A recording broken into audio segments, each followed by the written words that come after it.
भगवान शिव कहते हैं कि चाहे कितनी ही पतिव्रता नारी हो, यह तीन बातें कभी भी किसी को नहीं बतानी चाहिए। जो मनुष्य तीन बातें नहीं बताते हैं वह इंसान कभी भी गरीब नहीं रहता। तो आइए इस कथा के माध्यम से जानने की कोशिश करते हैं कि वह कौन सी तीन बातें हैं जिसे जान लेने से इंसान को कभी भी दुखों का सामना नहीं करना पड़ता। दोस्तों, यह कथा आपको जीवन जीने की ढेर सारी प्रेरणा देकर के जाएगी, इसलिए इस पवित्र कथा को पूरा सुने। दोस्तों, प्राचीन समय की बात है। एक नगर में एक धनवान सेठ और उसकी पत्नी बड़े प्रेम से रहा करते थे। उसके घर में किसी चीज की कोई कमी नहीं थी। सेठ का व्यापार बहुत अच्छे से चल रहा था, उसकी पत्नी भी बहुत खुश रहती थी। इधर एक दिन भगवान शिव एक साधु का भेष धारण करके पृथ्वी लोक पर भ्रमण के लिए निकले और पहुंच गए इसी सेठ के एक सुंदर बगीचे में। इसी सेठ के बगीचे में भगवान शिव एक साधु के रूप में रहने लगे। सेठ के बगीचे में एक वट वृक्ष था। उस वट वृक्ष के नीचे साधु महाराज अपना आसन बिछाकर ध्यान किया करते थे। अब सेठ और सेठानी दोनों साधु महाराज की बहुत सेवा करते और उसकी देखभाल करते थे। सेठ हर रोज साधु महाराज को घर का भोजन देते थे और साधु महाराज भी उनसे बहुत प्रेम करने लगे। भगवान शिव जो साधु थे वह बहुत सुखी थे, क्योंकि उन्हें किसी चीज के लिए कहीं और नहीं जाना पड़ता था। सेठ उन्हें हर रोज स्वादिष्ट भोजन खिलाते थे। सेठ की पत्नी बहुत ही सरल और भोली स्वभाव की थी। उसकी एक आदत थी कि वह घर की हर बात बाहर वालों को बता दिया करती थी। एक दिन सेठ की पत्नी ने अपने पति से पूछा कि आपका व्यापार कैसा चल रहा है, आप कैसे इतना मुनाफा कमाते हो। अपनी पत्नी की बातें सुनकर सेठ ने सारी बात अपनी पत्नी को बता दी कि मैं अनाज का व्यापार करता हूँ। मैं सस्ते दाम में अनाज खरीदता हूँ और उसे महंगे दामों में बेच दिया करता हूँ। अपनी पति की यह बातें सुनकर सेठा नहीं बहुत प्रसन्न हुई। सोचने लगी कि मेरे पति तो बहुत ही बुद्धिमान है। यह बात तो सारे नगर वालों को पता होनी चाहिए कि मेरे पति इतने बुद्धिमान है और इतना ज्यादा धन कमाते हैं। अब सेठ की पत्नी ने पूरे नगर में यह बात फैला दी कि उनके पति इस तरीके से पैसा कमाते हैं। अब तो ज्यादातर लोग उस सेठ की तरह अनाज का धंधा करने लगे। अब अधिक लोगों के अनाज का व्यापार करने से पहले जो सेठ को सस्ते दाम में अनाज मिल जाया करता था, वही अनाज अब महंगे दाम में मिलने लगा, जिसके कारण सेठ का मन कम हो गया और धीरे धीरे वह सेठ गरीब होता चला गया। सेठ का पूरा धंधा बैठ जाता है। यह देखकर वह बहुत चिंतित और दुखी हो जाता है। एक दिन की बात है, सेठ अपने व्यापार की परेशानी से तंग आकर बगीचे में बैठा हुआ था। तभी भगवान शिव जी से जो एक साधु थे वह वहां आते हैं और कहते हैं, क्या बात है सेठ जी, आज कुछ परेशान लग रहे हैं। तब सेठ बताता है कि हे संत महाराज, मेरा व्यापार बहुत मंदा चल रहा है, मुनाफा बहुत कम हो गया है। नगर के बहुत से लोगों ने अनाज का धंधा शुरू कर दिया है, जिससे मेरा धंधा बैठता जा रहा है। भगवान शिव जो साधु थे सेठ की बातें सुनकर कहते हैं, सेठ जी, क्या आपने किसी को बताया था कि आप किस प्रकार अपना धन अर्जित करते हैं, किस प्रकार आप अपनी जीविका चलाते हैं। तब सेठ कहता है, हाँ महाराज, मैंने अपनी पत्नी को सारी बात बताई थी। वह मुझसे पूछ रही थी कि आप इतना धन कैसे कमाते हैं। तब मैंने उसे बताया था कि मैं अनाज का व्यापार करके धन अर्जित करता हूँ।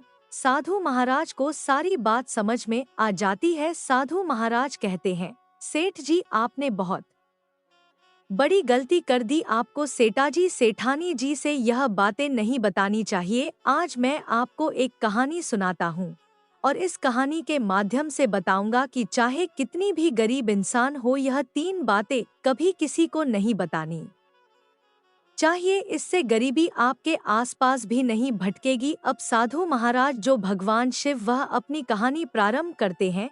साधु महाराज कहते हैं, सेठ जी, एक समय की बात है, एक नगर में एक गरीब आदमी रहा करता था। वह इतना गरीब था कि अपने परिवार के लिए ठीक से भोजन भी नहीं जुटा पाता था। फिर साधु महाराज कहते हैं, सेठ जी, गरीबी मनुष्य के लिए बहुत ही मुसीबत की घड़ी होती है, क्योंकि बिना धन के गृहस्थी और घर चलाना बहुत मुश्किल होता है। फिर साधु महाराज आगे कहते हैं, सेठ जी वह गरीब आदमी जैसे तैसे अपने घर वालों का पेट पाल रहा था। कभी उनको भोजन मिल जाया करता तो कभी भूखे पेट ही सोना पड़ता था। एक दिन उसकी पत्नी ने कहा कि देखो हमारे पास तो धन ही नहीं है सुबह को खा ले तो शाम की उम्मीद नहीं, और शाम को खा ले सुबह की उम्मीद नहीं। आखिर ऐसे कब तक चलेगा? मैं जैसे तैसे करके घर चला लूंगी, लेकिन आप धन कमाने के लिए परदेश चले जाइए। इस प्रकार से हमारे परिवार का गुजारा नहीं चलेगा। मनुष्य के पास चाहे कितना ही धन हो, लेकिन अगर उसके पास कोई काम नहीं तो वह धन भी बेकार होता है। अगर हम कुछ नहीं करेंगे तो अपने बच्चों को कैसे पाल लेंगे? भूखे मरने से तो अच्छा है कि किसी की छोटी मोटी मजदूरी ही कर ले। अब पत्नी के बार बार कहने पर वह गरीब आदमी धन कमाने की आस लेकर घर से निकल जाता है। वह जंगलों के रास्ते से परदेश के लिए रवाना हुआ। चलते चलते वह एक जंगल में पहुंच गया। दूर की यात्रा तय करके जा रहा था। बेचारा थक चुका था तो उसने देखा कि आगे एक छायादार बरगद का पेड़। उस शीतल छाया को देखकर वह बेचारा गरीब आदमी उस पेड़ के नीचे बैठकर आराम करने लगता है। साधु महाराज आगे कहते हैं, सेठ जी वह गरीब आदमी उस बरगद के पेड़ के नीचे आराम से लेटा हुआ था। तभी उसने देख कि कहीं से एक सर्प आया और वह सर्प उस पेड़ पर चढ़ गया। गरीब आदमी उस सर्प को गौर से देख रहा था। सोचने लगा कि यह सर्प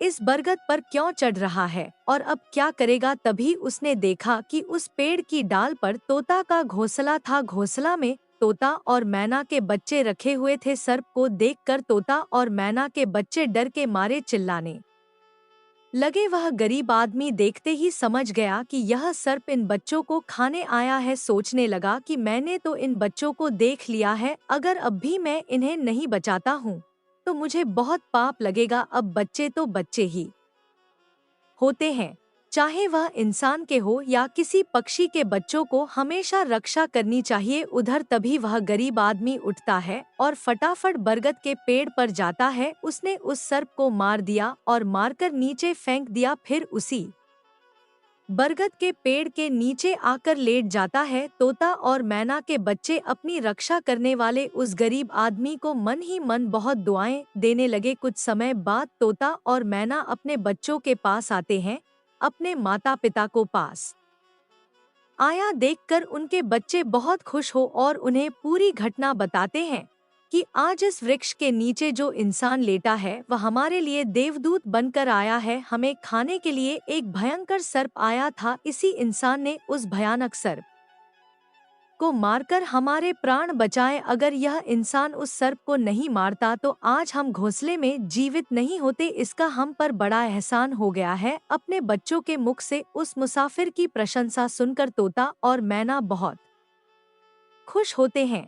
तोता उसके पास पहुंचता है और कहता है, हे मनुष्य, तुमने आज हमारे बच्चों की जान बचाकर हम पर बड़ा उपकार किया है। आप कौन है और कहाँ जा रहे हो? तोता की बात सुनकर वह गरीब आदमी कहता है कि मैं एक गरीब आदमी हूँ और धन कमाने के लिए परदेश जा रहा हूँ। सफर का थका हारा था तो इस बरगद की छाया में बैठकर आराम करने लगा। तब मैंने देखा कि एक सर्प तुम्हारे बच्चों को खाने के लिए तुम्हारे घोंसले के पास जा रहा था। मैंने उसे मार डाला। फिर तोता कहता है, भाई तुमने हम पर बहुत बड़ा उपकार किया है। संसार में सबसे बड़ी खुशी बच्चों से होती है। बच्चों से अधिक प्रिय तो किसी को कोई नहीं होता। आप भी तो धन कमाने अपने बच्चों के लिए ही जा रहे हैं।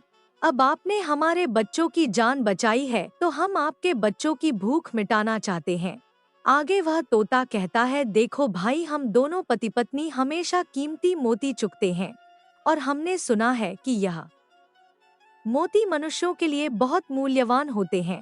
हम तुम्हें कुछ मोती देते हैं, तुम इन्हें बेचकर बाजार से कुछ खाने पीने का सामान ले आओ और आज से तुम यहीं रहकर हमारे बच्चों की देखभाल करते रहना। हम तुम्हें इसी तरह से रोज कीमती मोती लाकर देते रहेंगे। उस तोता की बात सुनकर वह गरीब आदमी खुश हो गया। सोचने लगा कि अगर हमें यही धन मिलेगा तो हम बाहर क्यों जाएंगे। वह गरीब आदमी तोता से कुछ मोती लेकर बाजार गया और अपने खाने पीने का सामान खरीद लाया और उस वृक्ष के नीचे उसने एक झोपड़ी बना ली और वहीं रहने लगा। अब तोता और मैना के बच्चों की देखभाल करने लगा। अब तो तोता और मैना निश्चिंत हो गए कि उन्हें उनके बच्चों की रक्षा करने वाला मिल गया था। तोता और मैना शाम को लौट कर आते अपने बच्चों को घोंसले में सुरक्षित देखकर वह बहुत खुश होते थे और उस गरीब आदमी का धन्यवाद करते और उसे कुछ मोती लाकर दे दिया करते थे। इस तरह से धीरे धीरे तोता और मैना की नौकरी करते हुए उस गरीब व्यक्ति को 2 महीने बीत जाते हैं। इधर तोता और मैना के बच्चे भी बड़े हो गए। अब उस गरीब आदमी को अपनी पत्नी और बच्चों की याद आने लगती। एक दिन उसने तोता से कहा कि हम अपने घर जाना चाहते हैं, पता नहीं हमारी पत्नी और बच्चे कैसे होंगे। तब तोता कहता है कि अब हमारे बच्चे उड़ने के काबिल हो गए हैं। अब तुम भी अपनी पत्नी और बच्चे को देखो और जब कभी तुम्हें हमसे मिलने का मन हो तो इसी स्थान पर आ जाना। इतना कहकर तोता और मैना उस गरीब आदमी को ढेर सारे मोती दे देते। अब वह मोतियों को अपने साथ लेकर अपने घर पहुंच जाता है। उसने वह मोती अपनी पत्नी को दिखाए तो उसकी पत्नी बहुत प्रसन्न हुई। उसने पूछा कि आप इतने कीमती मोती कहाँ से लेकर आए हो। तब उस आदमी ने बताया कि मैं बीते 2 महीने से एक तोता और मैना की नौकरी कर रहा था, उन्हीं ने मुझे यह कीमती मोती दिए। यह मोती बहुत कीमती और अनमोल है। अपने बच्चों को अच्छे वस्त्र लाकर देंगे और तुम्हारे लिए भी नए नए गहने बनवाए। वह साधु महाराज उस सेठ से कहता है कि सेठ जी, वह गरीब आदमी उन मोतियों के बेचकर बाजार से अपने घर का सारा जरूरी सामान ले आया और अपना नया घर बनवाने लगा और वह आराम की जिंदगी जीने लगा। इधर उस नगर का राजा एक अजीब रोग से ग्रसित हो गया। राजा का इलाज करने दूर दूर से बड़े बड़े वैद्य हकीम आते और अपने अपने तरीके से इलाज करने लगे। एक वैद्य ने कहा, महाराज, आपकी इस बीमारी की दवा के लिए हमें तोते के बच्चे का मांस की जरूरत पड़ेगी, जिससे हम दवाई बना सके। इधर राजा ने संपूर्ण नगर में यह घोषणा करवा दी कि जो भी तोता का बच्चा पकड़ कर लाएगा उसे उचित इनाम दिया जाएगा। अब तो वह जो गरीब व्यक्ति था, उसकी पत्नी को किसी दूसरी औरत ने उसे बताना शुरू किया कि बहन, क्या तुम्हें पता है कि राजा साहब ने तोता का बच्चा लाने का आदेश दिया है और तोते लाने वाला कोई आसान काम नहीं है। जब गरीब आदमी की पत्नी ने सुना कि राजा बीमार है और उन्होंने घोषणा की है कि जो कोई उन्हें तोता का बच्चा लाकर देगा उसे सोने के सिक्कों से मालामाल कर देंगे, यह सुनकर उस गरीब आदमी की पत्नी ने कहा कि मेरे पति तो 2 महीने तोता और मैना की नौकरी करके आए हैं।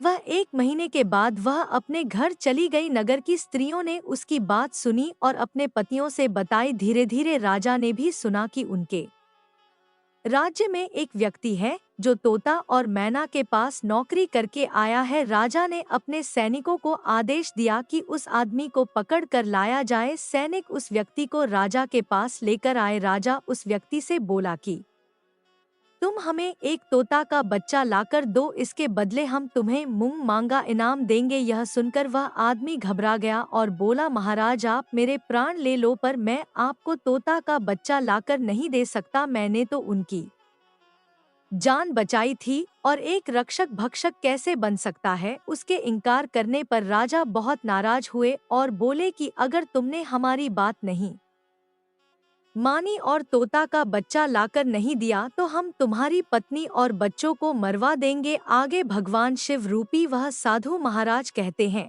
कि मनुष्य सबसे ज्यादा कमजोर तब पड़ता है जब उसके बच्चों की सुरक्षा की बात आती। ऐसे में वह कुछ भी करने को मजबूर हो जाता है। वह व्यक्ति बहुत घबरा गया। उसने सोचा कि अब मुझे किसी भी तरह तोता का बच्चा लाकर राजा को देना ही होगा। वह घर आता है और अपनी पत्नी को डांटने लगा कि तुमने यह क्या कर दिया, तुम्हें बिल्कुल भी समझ नहीं हम क्या करते हैं और कहाँ जाते हैं।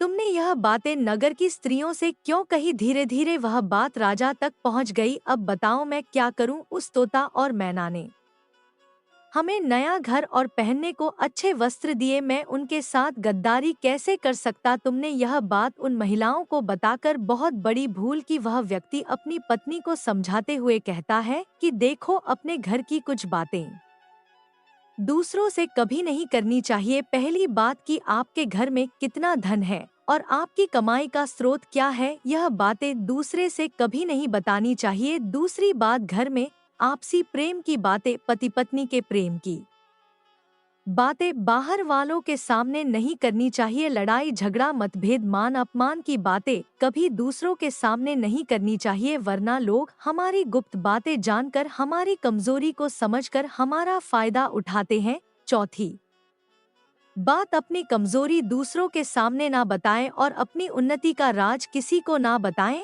जिन बातों के कहने से आपके परिवार पर दुख आ सकता है, वह बातें कभी बाहर नहीं बतानी चाहिए। खासकर उन बातों को अपनी स्त्री से ना करें जिन बातों से घर की मान प्रतिष्ठा नष्ट होती है, परिवार पर संकट आता हो, किसी की जान जाती हो, परिवार में फूट पड़ती हो या आपके रिश्ते खराब होते हैं।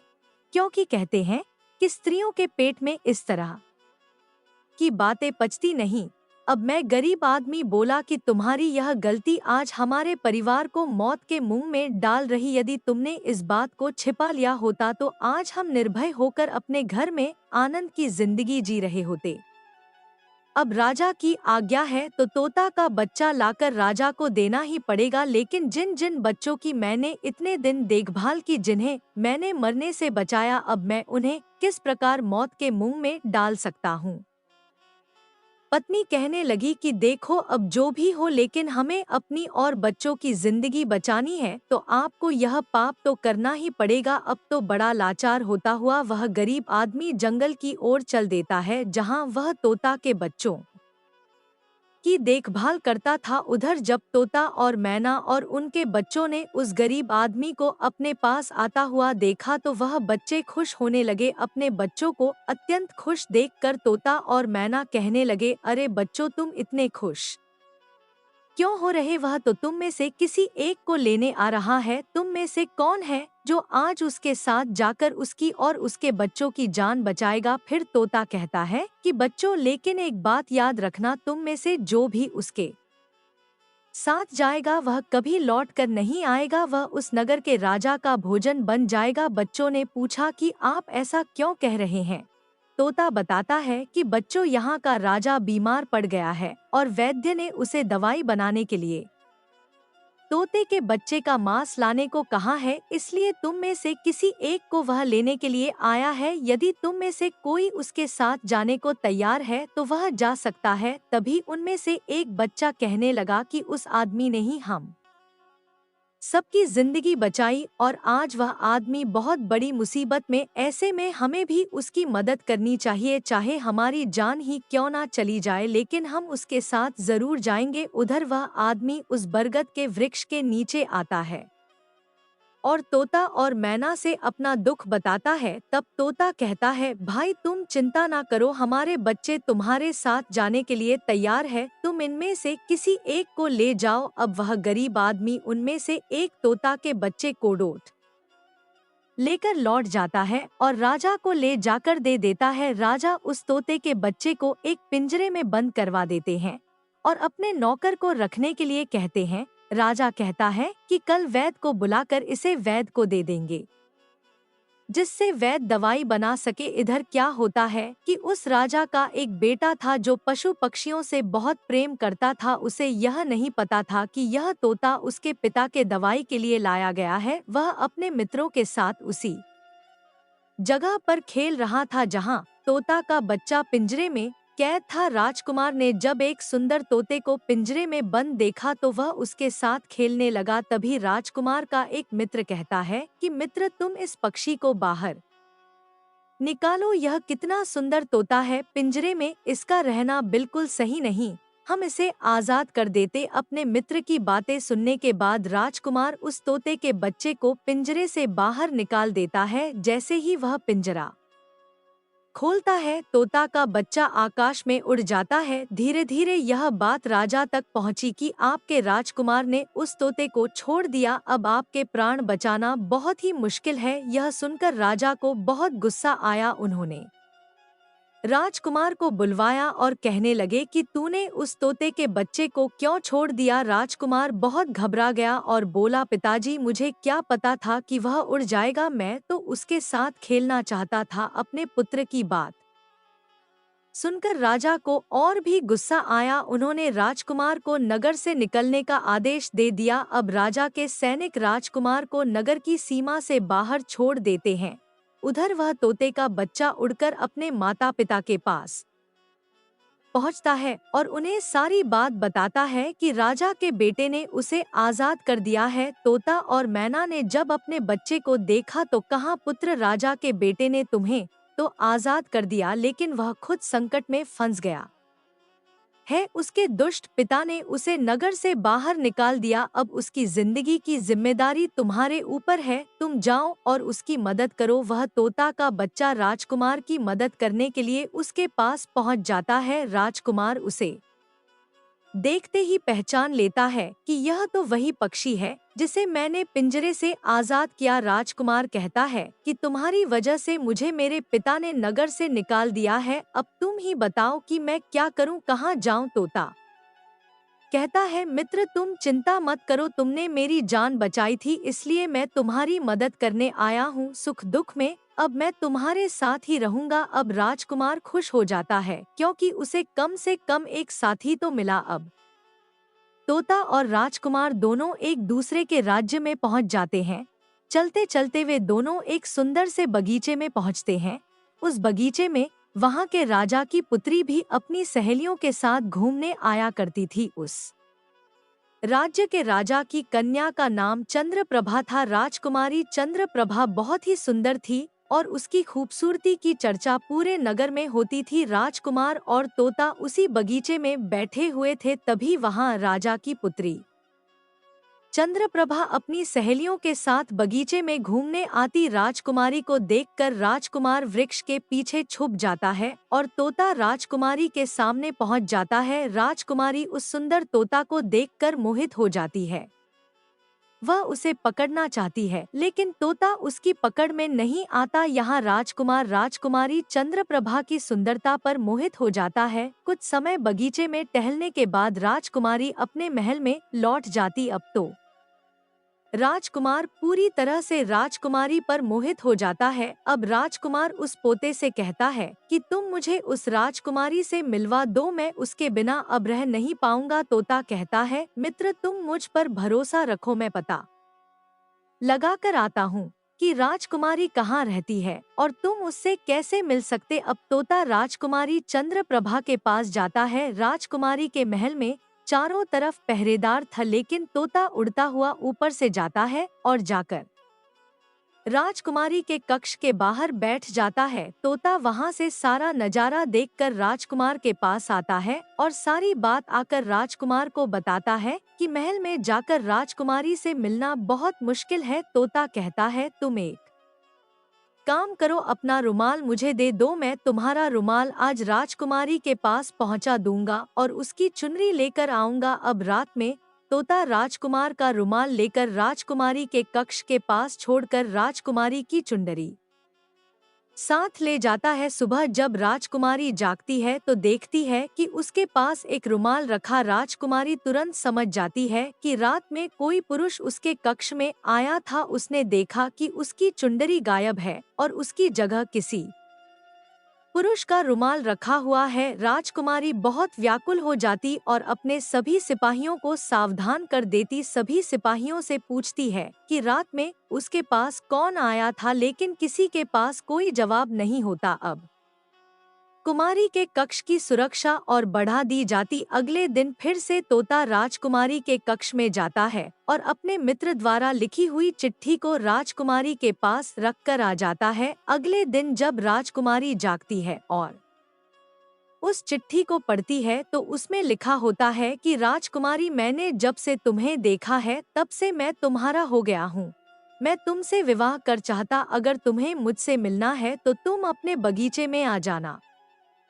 मैं तुम्हें वहाँ मिल जाऊंगा। अब राजकुमारी अपनी सहेलियों को लेकर बगीचे में आती, लेकिन वहाँ उसे कोई पुरुष नजर नहीं आता। वहाँ तो सिर्फ वही तोता घूम रहा था जिससे उसने उस दिन देखा। अब तोता राजकुमारी से कहता है कि राजकुमारी, तुम जिसे ढूंढ रही हो मैं तुम्हें उससे मिलवा सकता हूँ, लेकिन पहले तुम मुझे वचन दो कि तुम मेरे मित्र को बंदी नहीं बनाओगी। राजकुमारी ने वचन दिया कि वह उसे बंदी नहीं बनाएगी। राजकुमारी उस तोते से कहती है कि अब तुम मुझे उससे मिलवा दो, मैं भी देखना चाहती हूँ कि वह कौन है जो इतनी सख्त पहरे के बावजूद मेरे कक्ष में पहुँच गया। तब तोता ने अपने मित्र राजकुमार को बुलाया। राजकुमार भी देखने में बहुत सुंदर था। राजकुमार को देखकर राजकुमारी भी उस पर मोहित हो जाती। राजकुमारी ने उस राजकुमार से पूछा कि तुम कौन हो और इतने कड़े पहरे के बाद भी तुम मेरे कक्ष तक कैसे पहुंच गए। राजकुमार ने कहा कि जब दिल में प्रेम हो तो कोई भी कार्य असंभव नहीं होता। जब से मैंने तुम्हें देखा है तब से मैं तुम्हें प्रेम करने लगा हूँ और तुमसे विवाह करने की इच्छा रखता हूँ। जब राजकुमारी ने पूछा कि तुम कौन हो और कहाँ से आए हो, तब राजकुमार ने अपनी पूरी राम कहानी उसे सुना दी। राजकुमार की राम कहानी सुनने के बाद राजकुमारी के मन में उसके लिए सहानुभूति हो गई। अब तो रोज राजकुमारी चंद्रप्रभा उस राजकुमार से मिलने उस बगीचे में आया करती। एक दिन राजकुमारी ने कहा कि राजकुमार, मेरे पिता तुम्हारे साथ मेरा विवाह कभी नहीं करेंगे, इसलिए मैं तुम्हारे साथ भाग चलती हूँ और कहीं दूसरी जगह चलकर हम अपना विवाह कर लेंगे और आनंद पूर्वक रहेंगे। अब तो राजकुमारी उस राजकुमार के साथ घोड़े पर सवार भाग जाती और काफी दूर जाने के बाद एक झोपड़ी बनाते हैं और विवाह करके दोनों साथ रहने लगते हैं। दोनों को रहते रहते बहुत समय बीत जाता है और वह तोता भी उन्हीं के साथ रहता है। अब साधु महाराज उस सेठ से कहते हैं, सेठ जी, एक दिन वह तोता उस राजकुमार से कहता है, मित्र, अब आप अपने घर चले जाइए। अब आपके पिता का गुस्सा भी शांत हो चुका होगा। अब आपके पिता आपसे कुछ नहीं कहेंगे। जब वह आपको अपनी बहू के साथ देखेंगे तो वह आपको माफ कर देंगे। उस तोते की बात मानकर वह दोनों राजकुमार और उसकी पत्नी अपने नगर के लिए चल देते हैं। चलते चलते रास्ते में एक नदी पड़ती है। उस नदी पर एक नाविक चलाता था। राजकुमारी अपनी पत्नी को लेकर नाव में बैठ जाता है। जैसे ही नाव नदी के बीच में पहुंचती है तो राजकुमार ने देखा कि एक चूहा बार बार नाव पर चढ़कर आता है, लेकिन वह नाविक उसे हटाकर नदी में गिरा देता है। कई बार उस चूहे को नाविक हटा देता था। तब राजकुमार कहने लगा, अरे यह बेचारा इस प्रकार से तो पानी में डूबकर मर जाएगा, इसलिए अपने प्राणों की रक्षा करने के लिए इस नाव पर चढ़ रहा, इसे चढ़ जाने दो। जब राजकुमार ने नाविक से कहा कि आप इस चूहे को चढ़ जाने दो, तो राजकुमार के कहने पर उस नाविक ने उस चूहे को अपनी नाव पर चढ़ने दिया। जैसे ही चूहा नाव के अंदर गया, मैं अंदर जाकर छुप गया। थोड़ी देर बाद उन्होंने देखा कि नाव के अंदर धीरे धीरे पानी आने लगा, पानी भरने लगा। जब नाव में पानी बढ़ने लगा तो नाव पानी में डूबने लग। धीरे धीरे जब नाव पूरी तरह डूब गई तो इस समय राजकुमारी और राजकुमार पानी में बहने लगे। पानी के बहाव से राजकुमार बहुत दूर पहुंच गया और राजकुमारी चंद्रप्रभा भी उसी पानी में बहती हुई एक दूसरे राज्य के राजा के बगीचे में जा पहुंचे। बगीचे में रहने वाला माली जब राजकुमारी को बेहोश अवस्था में नदी के किनारे पड़ा देखता है तो वह जाकर राजा को यह खबर देता है। राजा जब सुंदर लड़की को देखता है तो वह उस पर मोहित हो जाता है और सुंदर राजकुमारी को देखकर उसे अपने महल में ले आता है और राज वैद्य से उसका इलाज करवाता है। राजकुमारी ठीक हो जाती है तो एक दिन वह देखती है कि राजा उसके करीब खड़ा है। राजा कहने लगा, राजकुमारी, तुम्हारा इस दुनिया में कोई नहीं, अब तुम हमारी पत्नी बन जाओ, तुम हमारी रानी बन जाओ और हमारे महलों में बड़े आराम के साथ रहो। राजकुमारी चंद्रप्रभा बहुत ही बुद्धिमान थी। उसने अपने मन में विचार किया कि यदि वह इस समय राजा को विवाह करने से मना करती है तो राजा उसके साथ जबरदस्ती करेगा, इसलिए उसने राजा से कुछ दिनों के लिए मांग लिया। राजकुमारी बोली, राजा साहब, थोड़े दिन ठहर जाओ, उसके बाद मैं तुमसे विवाह कर लूंगी। राजा ने उसकी बात मान ली। अब राजकुमारी उस राजा के महल में रहने लगी और रोज गरीब असहाय लोगों को भोजन करवाने लगी। उधर अब क्या होता है कि उसका जो पति था राजकुमार, जो पानी में बह गया था, वह बेचारा मुसीबत का मारा हुआ इधर उधर घूमता हुआ उसी जगह पर भोजन की तलाश में पहुंच जाता है जहां राजकुमारी गरीबों को भोजन करवाती थी। वही राजकुमार भी पहुंच गया। राजकुमारी ने उसे देखते ही पहचान लिया और उसकी आंखों में आंसू आ गए। राजकुमारी ने राजकुमार को एकांत में बुलाया और उसे सारी बात बताई। उसने कहा कि स्वामी, आप यहाँ आराम से रही और इसी राजा की नौकरी कीजिए। जब हमें मौका मिलेगा तब हम यहाँ से भाग चलेंगे। और राजकुमार उसकी बात से सहमत हो गया और राजा का नौकर बनकर महल में रहने लगा। वह राजकुमारी की सहायता करने लगा और गरीबों को भोजन परोसने लगा। लेकिन राजा को यह नहीं पता था कि राजकुमार उसका पति है। राजा तो उसे अपना नौकर समझता था। इधर एक दिन राजकुमारी चंद्र प्रभा राजकुमार के साथ पक्षियों को दाना चुगा रही थी। एक दिन वही तोता राजकुमारी के यहाँ दाना चुगने आया तो उस तोते ने राजकुमार और राजकुमारी को पहचान लिया। राजकुमारी ने तोता को देखा तो उसकी आंखों में आंसू झलक आई। उन्होंने तोता को पूरी कहानी सुनाई कि वे इस राजा के यहाँ फंस चुके हैं और राजा को भी नहीं पता कि वह पति पत्नी है। तब तोता कहने लगा कि राजकुमार, आप चिंता मत करो, आज रात राजा के सभी सैनिक जब सो जाएंगे तब हम तुम्हें यहाँ से निकाल लेंगे, तुम्हारे पिता के घर पहुँचा देंगे। जब रात होती है तो राजा के सभी सिपाही गहरी नींद में सो जाते हैं। जब सभी सैनिक सो गए तो इस समय राजकुमारी रात के अंधेरे में महल से निकल पड़े। राजकुमार अपने पिता के राज्य में पहुंच गए। राजकुमार अपनी पत्नी को साथ लेकर अपने पिता के पास पहुंचा। उन्हें देखकर राजकुमार का पिता बहुत प्रसन्न हुआ। उसे अपनी करनी पर पश्चाताप हुआ कि उसने अपने पुत्र को नगर से निकालकर बहुत बुरा किया। वह बार बार अपने पुत्र से क्षमा मांगता। तब राजकुमार ने बताया कि पिताजी, मेरी रक्षा इस तोते ने की जिसे आप मारना चाहते थे। उसी ने मेरे प्राण बचाए हैं और मुझे शत्रुओं से छुटकारा दिलाया है। राजकुमार के मुख से तोते की बात सुनकर राजा बहुत प्रसन्न हुआ और उसी दिन से राजा ने प्रण किया कि आज से हमारे राज्य में कोई भी पशु पक्षियों को नहीं मारेगा और सभी लोग उन्हें दाना देंगे। वह साधु महाराज उस सेठ से कहते हैं, सेठ जी, इस प्रकार कुछ बातें बताने पर जीवन में घोर संकट आ सकता है, इसलिए यह बातें किसी को भी नहीं बताना चाहिए। जिससे आपने अपनी पत्नी को बताया कि आप किस प्रकार धन अर्जित करते हैं और आज आपका व्यापार खतरे में। सेठ को अपनी गलती का एहसास होता है और वह अपनी पत्नी को समझाते हैं कि तुम इन बातों को किसी को मत बताया करो। मैं आशा करता हूँ कि आपको यह कथा पसंद आई होगी और यदि इस मेरे चैनल सनातन धर्म सुविचार पर नए हो तो चैनल को सब्सक्राइब और वीडियो को लाइक और शेयर जरूर करें। साथ ही कमेंट बॉक्स में जय जय श्री भोलेनाथ लिखना ना भूले। धन्यवाद।